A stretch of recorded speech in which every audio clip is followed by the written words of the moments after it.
Hello, Serge here from the Backyard Driving Range.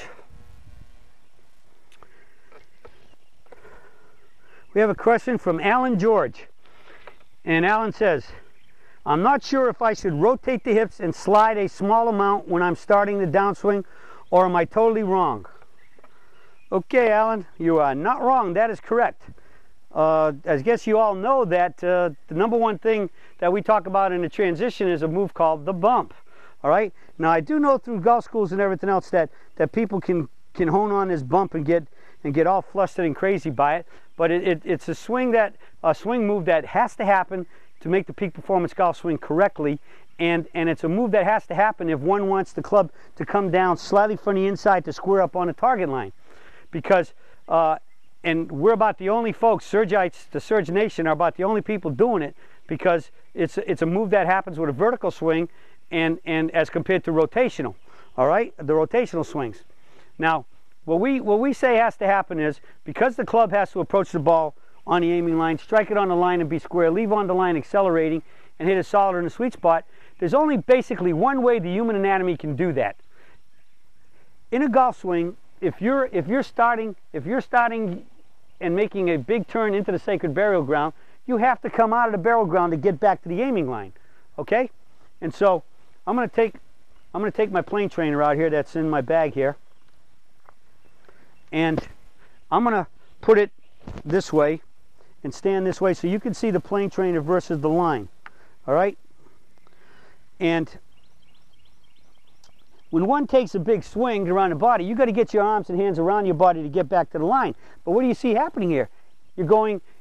And especially if you take the big swing and swing the parallel, you have to pull the club up first, and the upper body starts first, and the club goes up and out, which now means it's going outside to in, all right? And that's cutting across the line, so you will not have on, square, and solid. So the only way to approach on, square, and solid is you have to keep the limited turn where your forward arm is over the toe line, and you lift it straight up, and keep the club vertical. So from here, again, even here, if you start your downswing, say you went to parallel and you pulled up a little bit, any type of having to pull the club up, which is again reason why you want your club light. If the club even if it gets to here, it's heavy. It's not bad as heavy as if it's laid off as well as parallel. And so it still means that you have to engage the upper body muscle, the muscles in the neck, the shoulders, and the back to help pull the club back up and around. The club goes out. What goes out has to come back down. All right? The only basic move that the human body can make efficiently and consistently is when you stand here and you make the lateral shift, the hands come straight down. All right? The club, even if it's dead vertical, it will be pulled back a little laid off to come in from the inside. That's when I have my right hand, my hand that's lowest on the club, closest to the head. That's when it works overtime, because if you let that club fall too much, it's in trouble. So in my mind, I'm always trying to feel that club is staying straight back. It's staying vertical, 12 o'clock. I always feel in my mind, I take it straight back, I take it straight up, it comes straight down, goes straight through and up, almost like I feel like I'm swinging like this, up and down.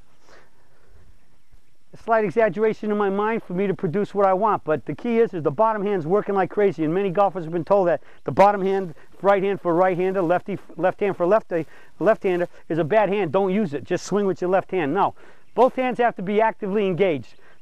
It's like pulling a church bell. When you pull that church bell down, you don't pull one hand harder or faster than the other, and when it pulls you, jerks you back up, it pulls up both hands together, and so they have to stay equal.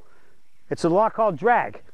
Two or more things moving an object, they must be equal, because the one doing lesser than the greater puts that system into a condition called drag. And drag is a negative effect in physics.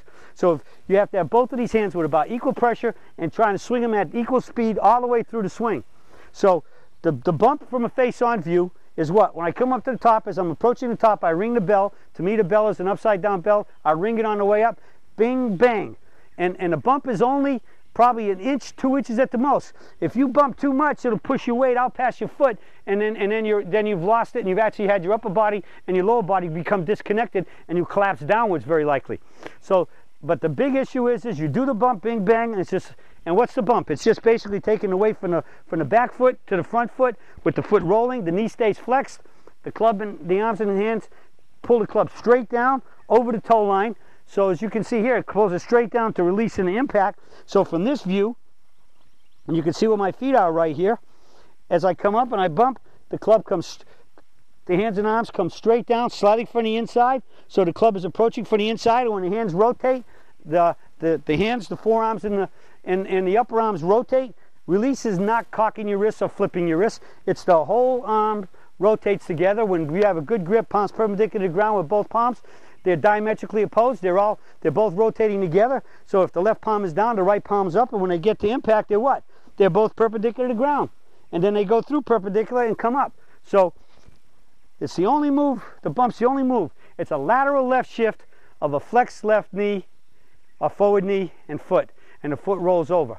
And that's the only move, and anatomically, that the body can pull the arms straight down, staying inside the aiming line.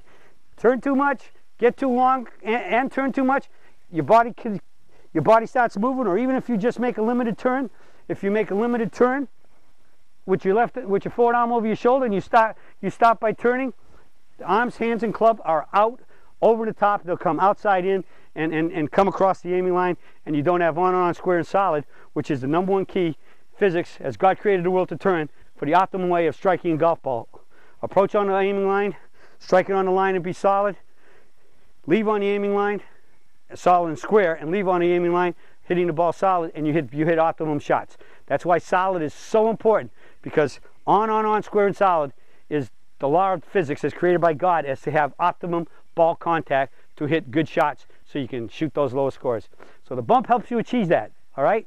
It's the only move that anatomically pulls the arms straight down with the club to approach from the inside to get on the line, on, square, and solid.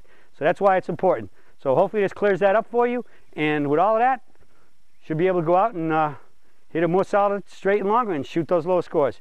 Well, that's it for the Surge for today, and I'll be talking to you all again soon.